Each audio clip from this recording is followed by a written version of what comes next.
What's going on, everyone? Welcome back to the show. So now that the Social Security Fairness Act has passed, at least passed the House and the Senate, it needs to be signed off by the president.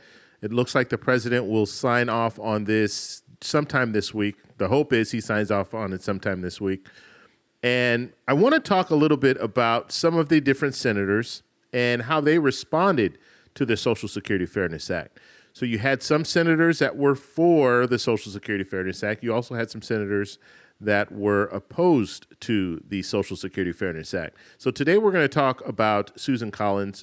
She's a senator out of Maine. She's going to be talking about her support for the Social Security Fairness Act.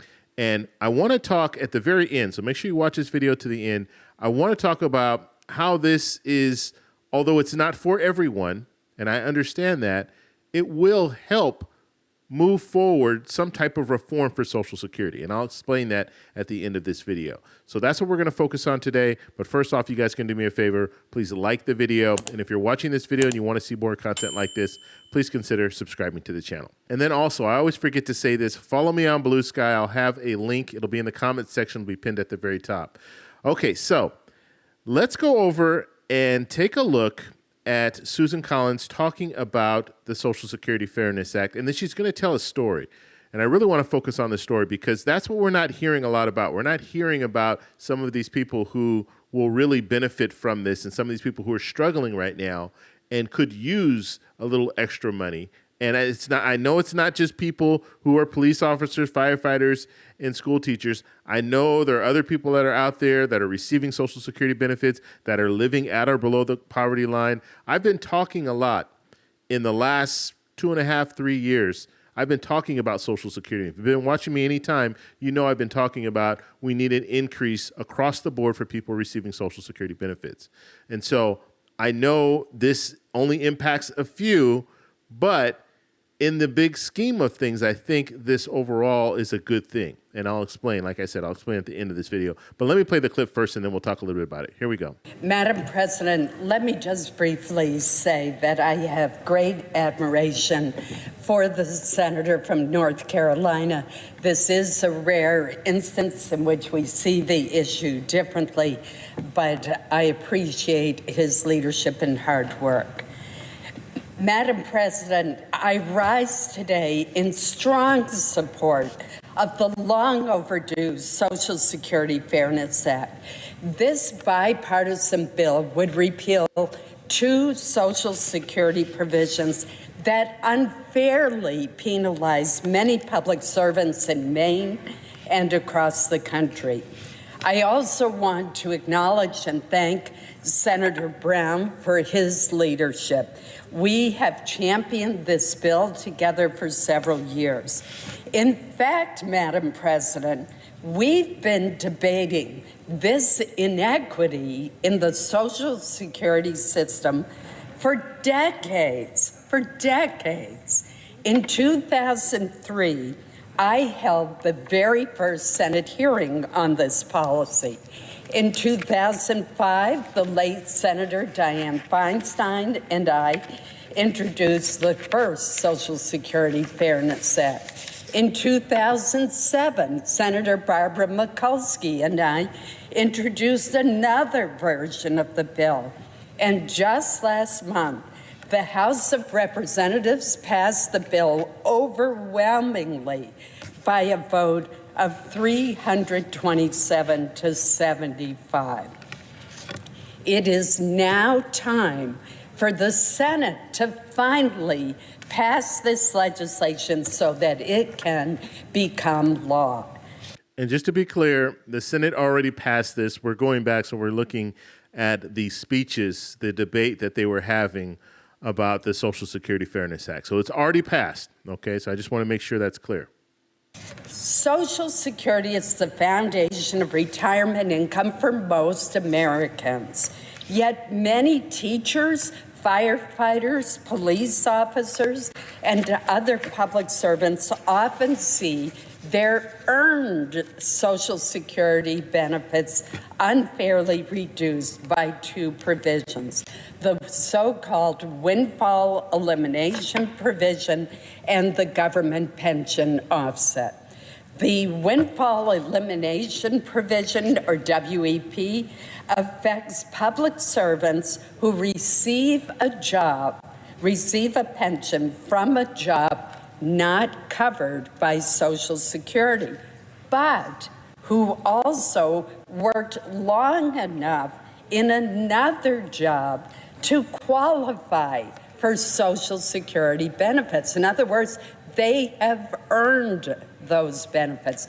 They've worked the 40 quarters, the 10 years under a job that pays into Social Security. Due to the WEP, however, their Social Security benefits are calculated using a different formula, which reduces their monthly benefits.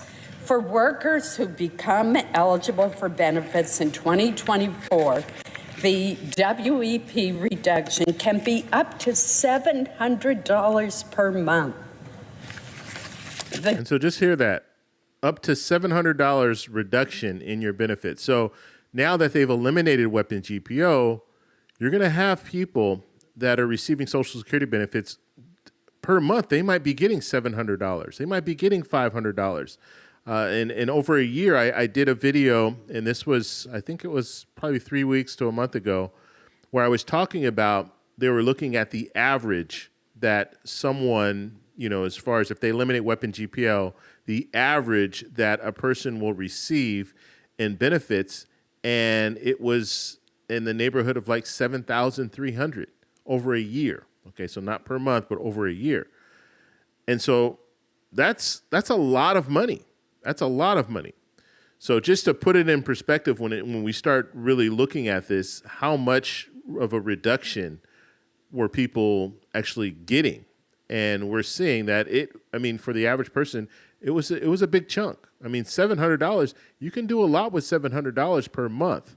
And if you're not getting that's going to hurt. Government pension offset, or GPO, affects public servants who receive a pension from a job not covered by Social Security, but who are also eligible to receive a Social Security spousal or widow's benefit. The GPO, however, reduces the Social Security spousal or widow's benefits by an amount equal to 2/3 of the non-covered pension. More than 70% of those affected by the GPO lose their entire benefit. 70%. So if you are eligible for survivor benefits or spousal benefits and you receive a pension, they're going to use a calculation where they take 2/3 of the amount of your pension. You know, that's how they do the reduction.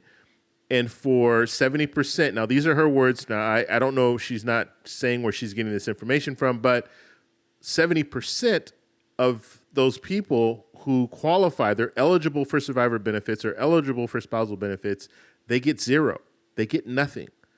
And so once again, when we start looking at the numbers, now that they've eliminated weapon, they eliminated GPO, people who are eligible for survivor benefits or spousal benefits, they're going to get, I mean, we're talking, could be $1,500. We don't know exactly, but on average, they're going to be able to receive the spousal benefits or receive the survivor benefits. And that could be in the neighborhood of $1,500, $2,000. We don't know exact, but we'll find out more and we'll hear more stories in the future. But this is going to be big for some people who are receiving benefits. Madam President, this issue is extraordinarily important to people in my state of Maine because the state's pension system does not include a Social Security component. And among those most affected are Maine school teachers. They love their jobs and the children they teach, but they have to worry about their future and their retirement security. Many are women, often retired from teaching, whose spouses worked full-time in the private sector. But when they become widowed, Their retirement security is often jeopardized because they don't receive the standard amount from their late spouse's Social Security.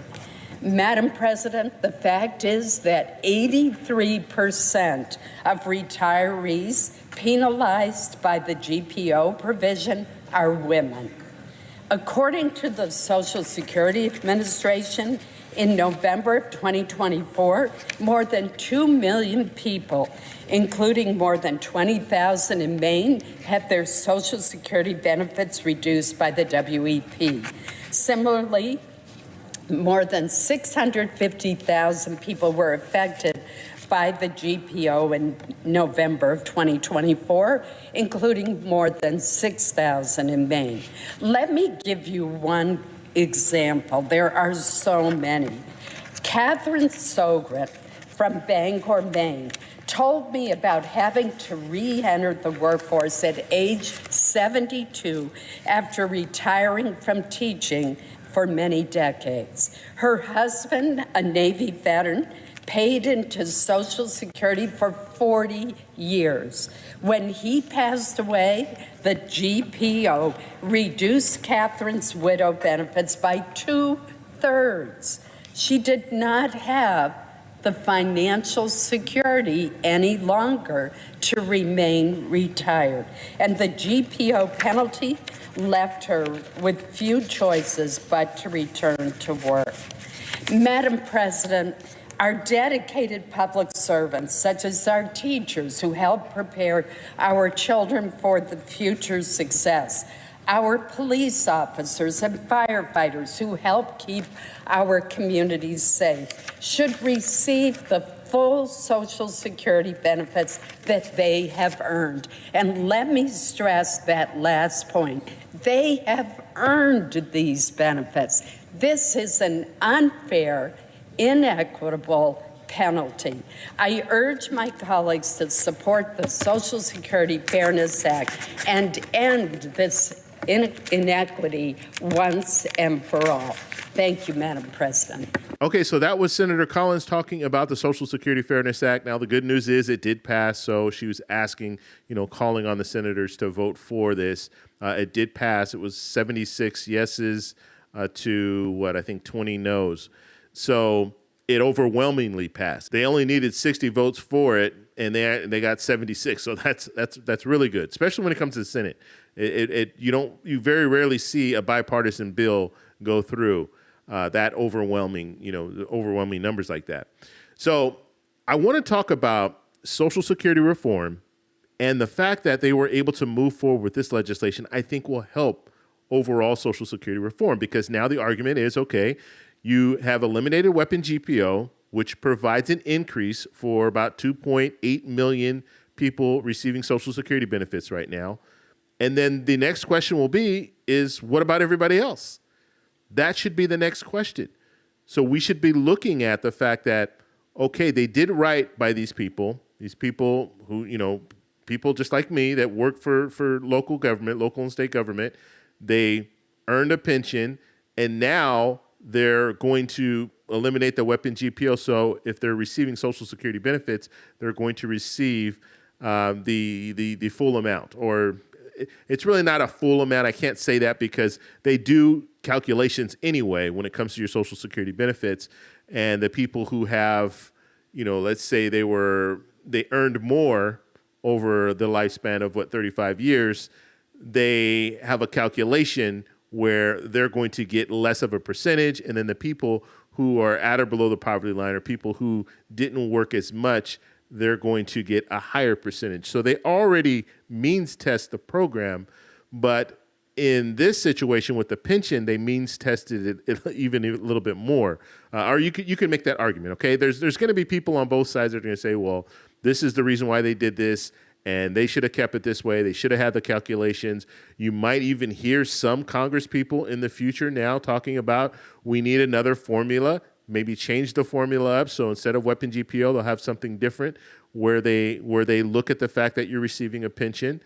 And so that's something that we could see in the future. But I want to talk about just reform overall when it comes to Social Security. You heard a lot of politicians out there talking about they can't support this because it's not paid. There's no pay fors. And we're looking at, in 9 years, we're looking at the trust funds running out of money.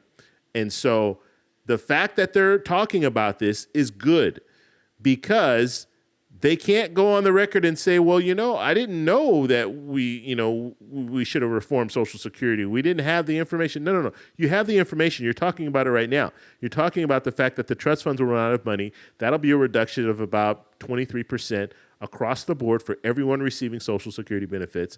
So why not act now? Why not fund Social Security by bringing in more revenue, because that's basically what they're going to have to do. There's no other way to do it. They can't say, oh, we're just going to cut our way to, solvency. They can't do that. They have to address the fact that we need to raise taxes, and that's the bottom line. Either it's a FICA tax across the board, or if it's raising taxes on people making over $168,600, they're going to have to do something. And so I think it's good that they move forward with this legislation, because this legislation doesn't have a pay for, and it actually expedites the depletion of the trust fund by 6 months. And so now we need to have that serious discussion of what are we going to do about Social Security. And if we're talking, and I know I've mentioned this before, President Trump wants to eliminate taxes on people that receive Social Security benefits. That will also help people that receive Social Security benefits, because if you're not taxed on those benefits, then you're going to have more money in your pocket. So that'll be increases for those people as well. But you have to be at a point where you're paying taxes on your Social Security benefits, and not everyone is. And so that's going to bring up another issue of, okay, if we do that, that means that the trust funds will be depleted even sooner. It could be 2 or 3 years sooner. And so we could realistically be looking at, in 6 years or 7 years, the trust funds will be completely depleted. And so Congress, now they're seeing that deadline, and now they're going to need to act. So I think it's good that we're seeing talk about Social Security. We're seeing votes going out to improve Social Security, if you want to look at it that way. Some people don't see the Social Security Fairness Act as an improvement. I personally do, but some people don't see that.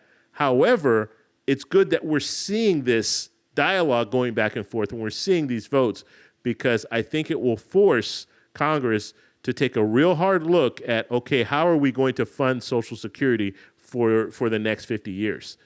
And so they're going to have to address it. Now, I've said all along, when it comes to proposals that are out there, I think Representative Larson's proposal is the best proposal, the Social Security 2100 Act. And one of the reasons why I think it's the best proposal is because it incorporates a lot of the stuff that we're talking about. The Social Security Fairness Act, that is in Representative Larson's plan. An increase across the board for people receiving Social Security benefits, that is in Representative Larson's plan. Eliminating taxes on people who receive Social Security benefits, that is in Representative Larson's plan. So these different issues that we're talking about, they're in his plan. And so maybe what we could see is some serious dialogue going back and forth between Democrats and Republicans about reforming Social Security, and maybe they will look at Representative Larson's plan and they might not take everything that's in his plan, but take some of the stuff that's in his plan to improve people's benefits across the board. So that's just my thought on this. I want to know what you guys think, so let me know in the comments below. If you like this video, please give me a thumbs up. Please subscribe for more, and I'll talk to you in the next one. Bye.